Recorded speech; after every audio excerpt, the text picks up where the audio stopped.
Hello दोस्तों, good evening, नमस्कार। आप सभी का एक बार जो है फिर से बहुत बहुत स्वागत है आप सभी के अपने यूट्यूब चैनल परीक्षा की शिक्षा में। उम्मीद करता हूँ, आशा करता हूँ आप सभी जो स्वस्थ हैं, कुशल मंगल है, बताइए जो अच्छे बढ़िया तरीके से कर रहे हैं। तो जो भी क्लास में फर्स्ट टाइम है, पहली बार आए नए हैं, उसे को बता दिया हमारे चैनल पर आपकी जो है बीएड पोस्ट परीक्षा 2025 की जो की तैयारी साथ रेगुलर बेसिस पे करवा देते हैं, जिसे भी तैयारी पूरी करनी है, कंप्लीट करनी है। चैनल को सब्सक्राइब करके आप लोग हमारे साथ जुड़ जाएगा। ठीक है, क्लास का समय देखिए, जीके जीएस की जो क्लास है सुबह 10 बजे डेली देखने को मिलती है। रीजनिंग की जो क्लास है दोपहर को 1 बजे देखने को मिलती है। कला की जो क्लास है शाम को 4 बजे देखने को मिलती है। और हिंदी की जो क्लास है शाम को 7 बजे आप लोग मंच पर देखने को मिलता है। आप सबको इसी टाइम पर क्लास से जुड़ना, अपनी तैयारी को पूरा कंप्लीट करना। नीचे डिस्क्रिप्शन में आपका इंस्टाग्राम टेलीग्राम का लिंक मिलेगा, तो आप हमें इंस्टाग्राम पर फॉलो करेंगे, टेलीग्राम चैनल को ज्वाइन करेंगे। टेलीग्राम चैनल पर डेली बेसिस पे क्लास का अपडेट और आपको एग्जाम का अपडेट मिल जाएगा, तो आप लोग जो है टेलीग्राम चैनल को ज्वाइन कर लेंगे। ठीक है, चलें क्लास स्टार्ट करें बिना किसी देरी के। एक एक क्वेश्चन आपको एग्जाम के लिए बहुत इंपॉर्टेंट, ध्यान से क्वेश्चन को देख के उतरने की कोशिश करते हुए आगे बढ़ेंगे।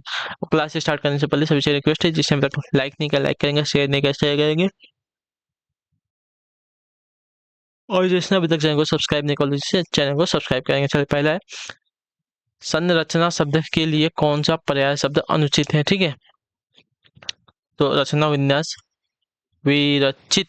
विरचित आपका अलग हो जाएगा यहाँ पे। ठीक है, तो ऑप्शन नंबर बी आपका राइट आंसर होगा। विरचित का अर्थ होता है रचा हुआ, अतः यह जो है शब्द संरचना का पर्याय नहीं है। ठीक है, रचना, विन्यास, उद्भावना, संगठना, ये आपकी संरचना के क्या है, पर्यायवाची शब्द है। अगले क्वेश्चन की तब पढ़ेंगे आपका 52। सचास्त्र का उचित विच्छेद निम्न से कौन सा हो जाएगा। तो सचास्त्र का उचित विच्छेद आपका देखा सत्यधन शास्त्र, ऑप्शन नंबर जो सी दिया गया आपका राइट आंसर होगा। ठीक है, व्यंजन संधि का उदाहरण है। अगला आपका साथी 53 नंबर, कौटिल्य का विलोम शब्द क्या हो जाएगा। तो देखिए, कौटिल्य का विलोम शब्द आपका आर्जो हो जाएगा, आर्जो, ऑप्शन नंबर सी आपका राइट आंसर होगा। ठीक है, कौटिल्य का विलोम का आर्जो, क्योंकि कौटिल्य आपका कुटिलता से संबंधित है और आर्जो का अर्थ होता है सरलता या नम्रता से। ठीक है, अगला है आपका साथियों 54 नंबर, बताइएगा आंसर। अब पढ़कर क्या होगा, इस वाक्य में कौन सी क्रिया है। तो अब पढ़कर क्या होगा, पढ़कर बोला है ना, तो पूर्वकालिक क्रिया, ऑप्शन नंबर जो बी दिया गया आपका राइट आंसर है। जब एक क्रिया समाप्त करके तुरंत दूसरी क्रिया होगी तो उसको पूर्वकालिक क्रिया कहेंगे, पहली वाली को। ठीक है, तो अब पढ़कर क्या होगा, पढ़कर आपकी एक पूर्वकालिक क्रिया। अगला क्वेश्चन आपका साथियों 55 नंबर, किस वर्ण का उच्चारण सा कंठ तालु है, बताइए। तो किस वर्ण का उच्चारण आपका कंठ तालु है। तो आपका राइट आंसर हो जाएगा ए का, ऑप्शन नंबर जो ए दिया गया आपका राइट आंसर होगा। ठीक, क्लियर होगा, ए का उच्चारण से आपका कंठ तालु होता है। अगला आपका साथियों 56 नंबर उत्तर दीजिएगा, राइट आंसर। शुद्ध वाक्य का चयन कीजिए यहाँ पे। ठीक है, शुद्ध वाक्य का हमें चयन करना है, तो शुद्ध वाक्य का देखा जाएगा तो यहाँ पे तूफान आने का संदेह गलत हो जाएगा। ठीक है, तूफान आने का संदेह नहीं होता, तूफान आने की आशंका होती है, गलत हो जाएगा। अनेक निरपराधी दंड के भागी हुए वाला आपका सही हो जाएगा। ठीक है, अनेक निरपराधी दंड के भागी हुए आपका शुद्ध वाक्य। ठीक है, इसके एकमात्र दो कारण हो सकते हैं, ये भी गलत है।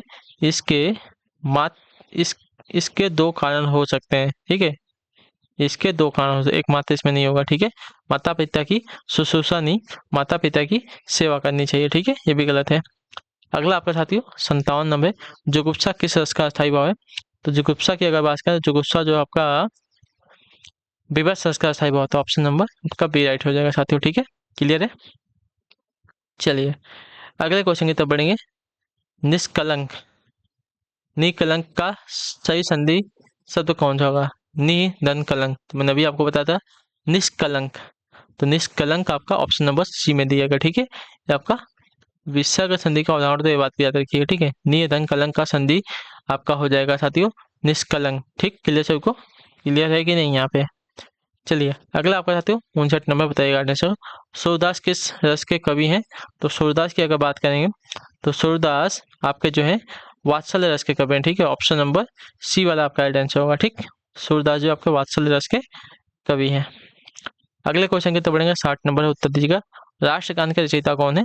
तो राष्ट्रगान के रचयिता की अगर बात करेंगे, तो आपका राइट आंसर यहाँ पे होगा रविन्द्रनाथ ठाकुर। ठीक है, ऑप्शन नंबर जो बी दिएगा आपका राइट आंसर होगा। ठीक, क्लियर होगा, रविन्द्रनाथ ठाकुर जी आपके राष्ट्रगान के रचयिता हैं।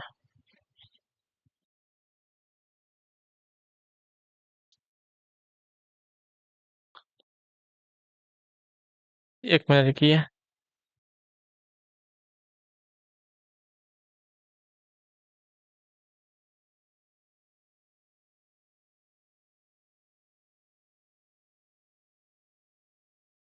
ठाकुर या टैगोर बोल सकते हैं उसको, तो यहाँ पे थोड़ा सा कंफ्यूजन है। रविन्द्रनाथ टैगोर भी बोल सकते हैं इसको। ठीक है आप लोग।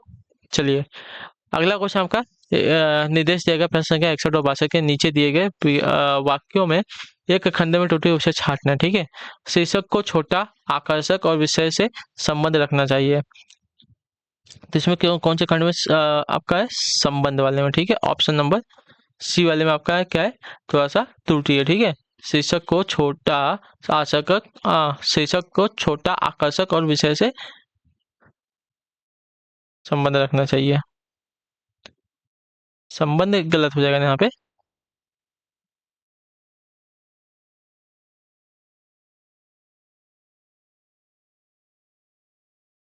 चलिए, ये हमारे यहाँ पे त्रुटि है। शीर्षक को छोटा, आकर्षक और विषय रखना चाहिए। अगला क्वेश्चन आपका साथियों 62 नंबर। समय का सदुपयोग, समय के सदुपयोग द्वारा मनुष्य देवता बन जाता है। तो समय के सदुपयोग,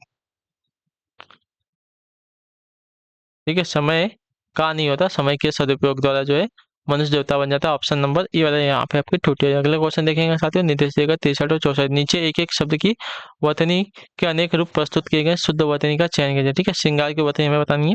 तो श्रृंगार की वतनी अगर देखा जाएगा साथियों, तो आपका राइट आंसर होगा पहला वाला आपका वतनी शुद्ध। ठीक है, श्रृंगार। अगला आपका 64 नंबर बताइएगा राइट आंसर नक्षत्र। तो नक्षत्र की वतनी आपकी देखिए बी वाली आपकी राइट आंसर होगा। ठीक है, नक्षत्र की वतनी आपकी नक्षत्र बी वाली शुद्ध होनी चाहिए। एक मिनट चेक कर लेते हैं, नक्षत्र की वतनी क्या हो जाएगी, नक्षत्र की वतनी शुद्ध बताइए।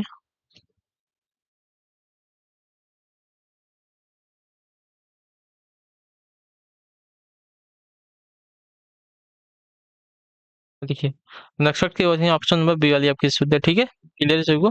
चलिए, अगला क्वेश्चन आपका निर्देश दिएगा प्रश्न संख्या 65 से 66। नीचे एक एक शब्दों को विपरीतार्थक शब्द चुनकर सही उत्तर के लिए विकल्प को चुनना है। ठीक है, औन्नत, औन्नत का सही क्या हो जाएगा, तो औन्नत का आपका हो जाएगा साथियों Vinat. Option number A right हो जाएगा। ठीक है, औन्नत का विनत हो जाएगा। क्लियर है, औन्नत का विनत हो जाएगा। अगले क्वेश्चन की तरफ बढ़ेंगे। अर्वाचीन का क्या हो जाएगा, तो अर्वाचीन का विलोम आपका हो जाएगा साथियों प्राचीन। ऑप्शन नंबर बी आपका राइट आंसर है। ठीक है, अर्वाचीन का विलोम आपका प्राचीन से हो जाएगा। चलिए, अगला आपका 67 नंबर। निम्नलिखित में से कौन गंगा का प्राची नहीं है। गंगा का प्राची कौन सा नहीं, भागीरथी गंगा का प्राची शब्द है। ठीक है, त्रिवेणी गंगा का, त्रिवेणी आपका गंगा का प्राची शब्द नहीं है। ठीक है, ऑप्शन नंबर बी आपका राइट आंसर होगा। ठीक है, भागीरथी मंदाकिनी और सूर सरिता आपके गंगा के प्राची शब्द है। ठीक है, त्रिवेणी तो जहाँ पे इनों का संगम है उसको कहा जाता है। ठीक है, गंगा जमुना सरस्वती का। पीढ़ी दर पीढ़ी चला आने वाले, पीढ़ी दर पीढ़ी चला आने वाला, इसके लिए एक समुचित शब्द क्या हो जाएगा, तो पीढ़ी दर पीढ़ी चले आने वाले के लिए एक आपका हो जाएगा साथियों क्रमागत। ऑप्शन नंबर डी आपका राइट आंसर होगा। ठीक है, पीढ़ी दर पीढ़ी चला आने वाले के लिए एक आपका क्रमागत हो जाएगा। अगला आपका 69। पवन का संधि विच्छेद कौन सा है, तो पवन का संधि का पो धन अन हो जाएगा। ऑप्शन नंबर जो ए दिया गया आपका राइट आंसर होगा। ठीक है, पवन का पो धन अन आपका आदि संधि का उदाहरण है। ठीक है, अगले क्वेश्चन की तरफ बढ़ेंगे। 70वां, अवनी का विलोम क्या हो जाएगा, तो अवनी का विलोम आपका हो जाएगा साथियों अंबर से। ऑप्शन नंबर जो बी दिएगा आपका राइट आंसर होगा। अवनी का विलोम आपका अंबर, क्योंकि अवनी जो है पृथ्वी को कहते हैं, अंबर आपका आकाश को कहते हैं। चलिए, 71 नंबर है। निम्नलिखित में से कौन सा आपका व्यंजन संघर्षी है, संघर्षी व्यंजन। तो यहाँ पे आपका ह आपका एक संघर्षी व्यंजन के अंतर्गत आता है। ऑप्शन नंबर आपका डी राइट हो जाएगा साथियों। ठीक है, क्लियर सभी को। चलिए, अगला आपका साथियों 72 नंबर उत्तर दीजिएगा। शुद्ध वाक्य का चयन करना है यहाँ पे। ठीक है, तो समाज की वर्तमान दशा चिंताजनक जनक है, आपका ये वाला वाक्य आपका शुद्ध हो जाएगा। ठीक है, मैंने तरह तरह के रेशम के कपड़े पसंद किए। तो दूसरे वाक्य में आपका रेशम के कपड़े के स्थान पर जो है रेशमी कपड़े होना चाहिए। ठीक है, रेशम के कपड़े नहीं होना चाहिए। तुम्हारी दृष्टि तुम्हारी पुस्तक पर, तुम्हारी दृष्टि ना, तो तुम्हारी तीसरे वाक्य में जो है तुम्हारी पुस्तक के स्थान पर अपनी पुस्तक पर होनी चाहिए। ठीक है, अपनी पुस्तक, तुम्हारी दृष्टि अपनी पुस्तक पर होनी चाहिए। ठीक है, इस ग्रंथ का निर्माण तुलसीदास ने किया। तो इस ग्रंथ के निर्माण के स्थान पर जो है रचना होनी चाहिए। ठीक है, तो इस ग्रंथ का जो है, इस ग्रंथ की रचना जो है तुलसीदास ने की है। अगला क्वेश्चन आपका 73 नंबर, शुद्ध वाक्य का चयन करना है। चलिए, साहब ने कहा है कि किसी को अंदर न जाने दिया जाए, ये वाला वाक्य आपका शुद्ध हो जाएगा। ठीक है, साहब ने कहा है कि किसी को अंदर न जाने दिया गया। दूसरे वाक्य में आयु के स्थान पर क्या होनी चाहिए, अवस्था होनी चाहिए थी। ठीक है, यहाँ पे अवस्था होनी चाहिए थी, आयु नहीं, अभी आयु आपका गलत हो जाएगा। अगला आपका 74 नंबर, राम वृक्ष बेनीपुरी की रचना माटी की मूर्तें, किस साहित्यिक विधा से संबंधित है?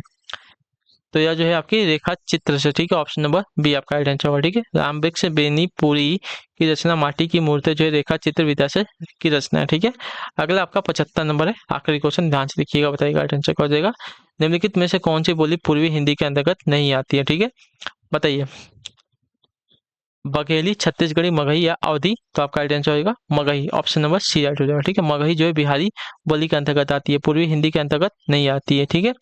चलिए, छत्तीसगढ़ी, बघेली और अवधी आपकी पूर्वी हिंदी की बोली है। चलिए, तो इसी के साथ जो आपकी क्लास है आज की यहीं पे कंप्लीट होती है। आई होप कि आपको क्लास जो साथी अच्छी लगी। अपना फीडबैक हो जो नीचे कमेंट में दे दीजिएगा क्लास के बारे में। और क्लास अच्छी लगे तो लाइक करके चैनल पहले चैनल को सब्सक्राइब करके जाएगा। हम आपसे मिलेंगे आपकी अगली क्लास है, तब तक के लिए टाटा बाय बाय, जय हिंद, जय भारत। आपसे क्लास है जुड़ने के लिए बहुत बहुत ही धन्यवाद साथी आप सभी का।